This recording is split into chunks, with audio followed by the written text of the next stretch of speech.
Vendo as linhas, é como se ouvíssemos a voz de alguém que nos fala com certo timbre em certa cadência.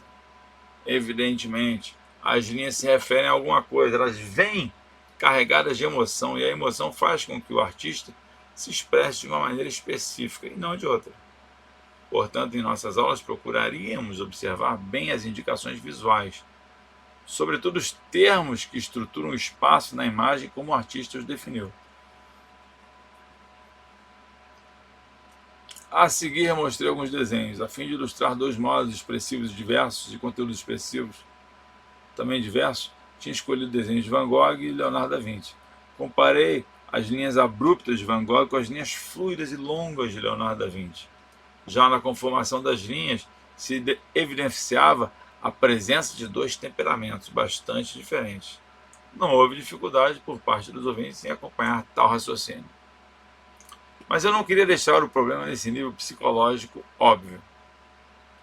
Analisando os desenhos, chamei a atenção para a qualidade expressiva das linhas de Van Gogh, ilustração 1, enfim, os traços curtos, pequenas vírgulas e curvas, em breves momentos de espaço e tempo justapostos, numa repetição enfática.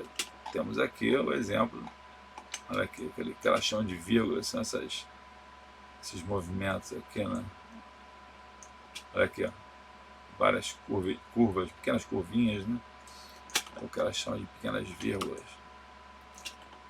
Já no desenho de Leonardo, não é um desenho, é uma pintura, as linhas e sequências rítmicas percorrem a imagem, de margem a margem, sem serem interrompidas em seu fluir. Aqui a gente já vê que é um outro tipo de trabalho, né? São duas pinturas completamente diferentes, né? O espaço não se subdivide tão bruscamente como em Van Gogh. Interessante, a divisão de espaço realmente de Van Gogh é mais brusca, né? Você pode ver que ele divide aqui, olha aqui, ó. Divide, vários lugares. Aqui é uma coisa mais organizada, mais, né? Interessante. O espaço não se subdivide tão bruscamente como em Van Gogh. Embora o movimento visual se condense em determinadas áreas do plano, as linhas não se detêm nunca. Dessas áreas de condensação surgem impulsionadas e novamente se dissolvem em ritmos amplos, quase que movimentos de respiração de espaços infinitamente cantantes. Bonito, né? Pareceu-me válido, nesse momento, acrescentar alguns detalhes biográficos sobre os dois artistas. Não anedotas ou curiosidades, pois, em geral, tais histórias têm menos a ver com o artista do que com quem as conta. Mas achei oportuno variar a abordagem, também do ponto de vista didático. Queria introduzir um novo fator. Falando da vida do artista, importava-me vincular a personalidade ao contexto cultural em que viveu. Ou seja, um recorte de época, né? Queria mostrar que as obras de arte revelam a experiência do artista como indivíduo diante das propostas e valores que existem em sua sociedade. O Renascimento permitiu no século XV o surgimento de uma nova visão humanista.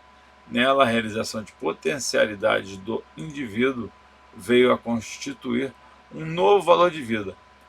Ainda que talvez para a maioria das pessoas tal realização não ultrapassasse o nível de uma aspiração, um ideal de época, né?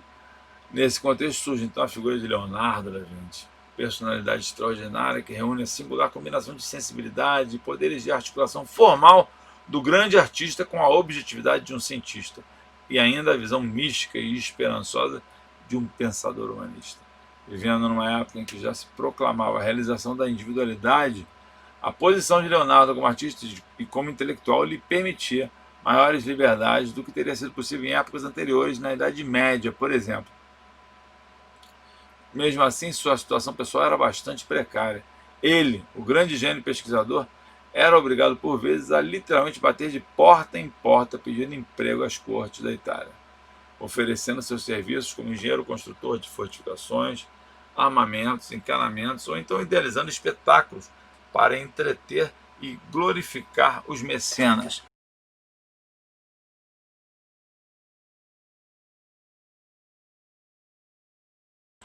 Era uma existência mais do que precária, dependendo dos caprichos de alguns nobres e das intrigas e guerras pelo poder que travavam entre si. Antecipando um pouco, quando acabei de mostrar vários desenhos de Leonardo da Vinci, um dos operários me perguntou se seria possível ver outros trabalhos do artista. Respondi que sim, que os levaria numa próxima aula. Mais adiante mostrei novamente desenhos e também pinturas de Leonardo. Vimos a misteriosa penumbra que se faz em seus quadros, uma luminosidade que envolve todos os fenômenos e infinitas gradações de claro e escuro transparente. Conversamos sobre a visão de mundo que permitiu tal forma expressiva, visão cósmica, onde todas as coisas se unem através da fusão de contrastes e novas harmonias. Esse mesmo operário fez o seguinte comentário no final da aula: a senhora sabe, pessoas como Leonardo não deviam morrer nunca. Quando me disse essa frase, não duvidei de que ele tinha entendido algo de essencial, algo daquilo que Leonardo da Vinci significa para todos os homens.